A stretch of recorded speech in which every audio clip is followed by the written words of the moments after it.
Resmi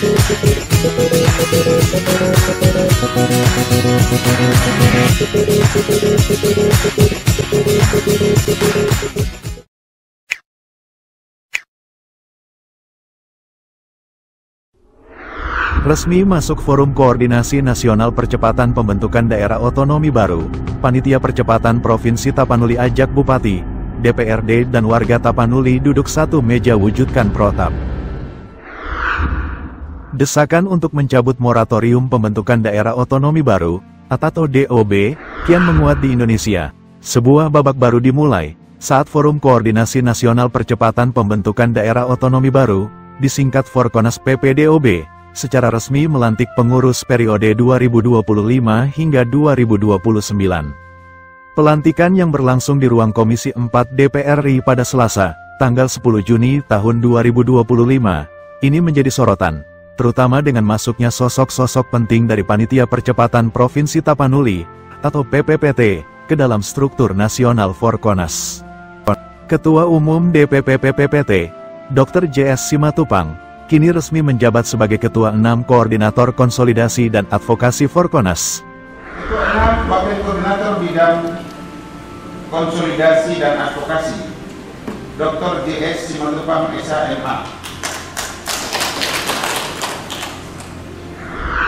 Bersama beliau, ada Henrikson Simatupang, Insinyur Benhat Siahaan, Thomson Togatorop, Morana Hampun, dan Ramson Siburian yang juga masuk dalam kepengurusan nasional ini.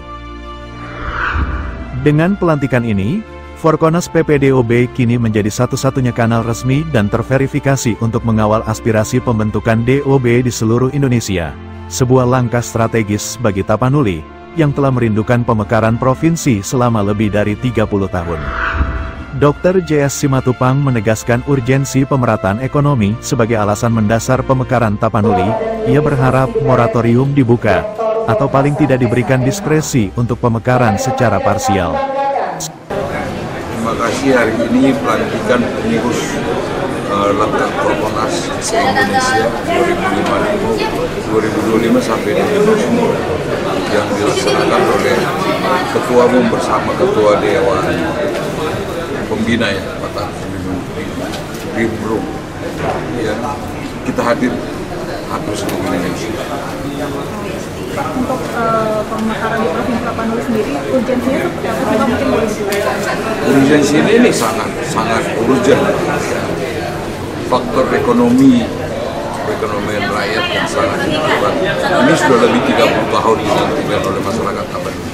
Saya sendiri didampingi teman-teman ada berenam untuk hari ini hadir, dari Sumatera Utara juga hadir. Kita harapkan moratorium membuka.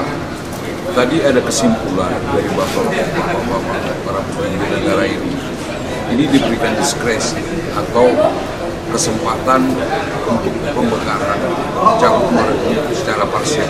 Ini yang kita ingin. Nggak mungkin sekaligus kita tahu paham benar kebutuhan apa yang diinginkan oleh pemerintah. Sekarang yang sangat perlu adalah secara parsial. Ini protap sangat dihentikan. Siapapun tidak bisa memikirkan. Perkembangannya sampai saat ini seperti apa Pak? Progres untuk mengurus pemekaran ini?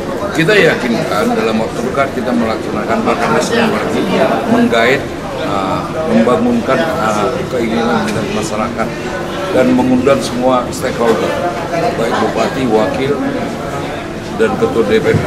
Kita rencanakan hal bulan Juli antara karena kemungkinan besar di daerah kota ingin membahas. Ini yang menggelar rakernas siapa Pak?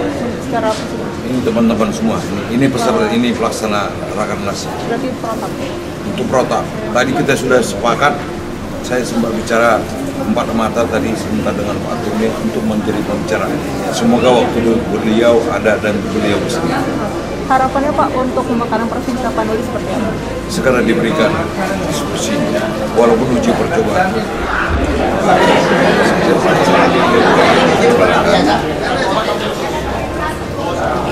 Saya sebagai pelaksana harian Penerus Perjuangan Provinsi Tapanuli Raya dari Medan langsung oleh Bapak SHA kami ini atas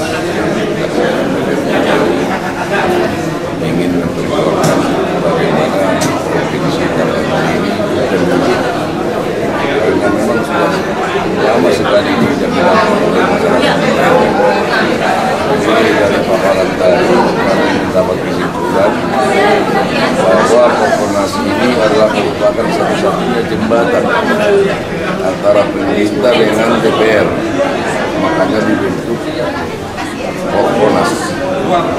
Jadi sebagaimana yang dikatakan oleh Dirjen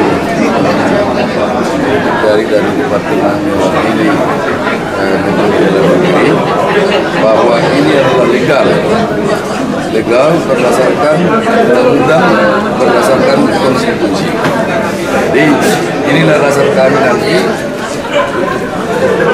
sebagai dasar kami untuk mengembangkan daerah provinsi Tapanuli, dan dasar kami nanti untuk turun ke lapangan menjumpai Bapak Bupati dan Wali Kota, karena tanpa dukungan dari Bapak Bupati dan Wali Kota nanti ini terutama dukungan daripada masyarakat Tapanuli secara keseluruhan.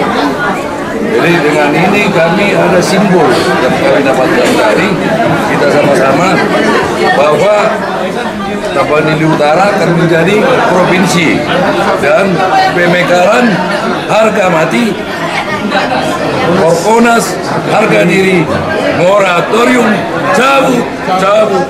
Terima kasih. Tak buang waktu, PPPT langsung tancap gas. Agenda strategis berupa Rakernas lanjutan, akan digelar pada Juli tahun 2025 di Humbang Hasundutan. Ini adalah tindak lanjut dari Rakernas sebelumnya di Medan tahun 2023. JS Simatupang menyebut Rakernas ini sebagai momen konsolidasi paling penting dalam sejarah perjuangan Provinsi Tapanuli.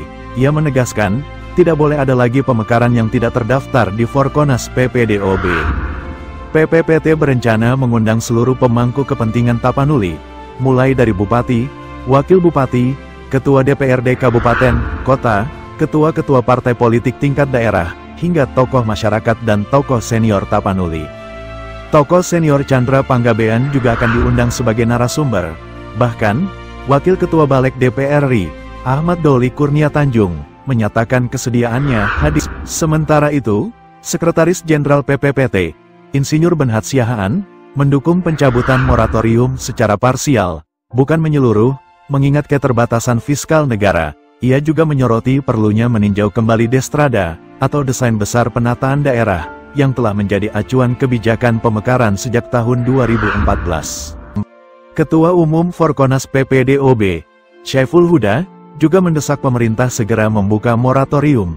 Ia mengungkapkan fakta mencengangkan dari evaluasi Kemendagri. Dari 134 kabupaten hasil pemekaran, 101 berkinerja rendah, dan 25 sangat rendah.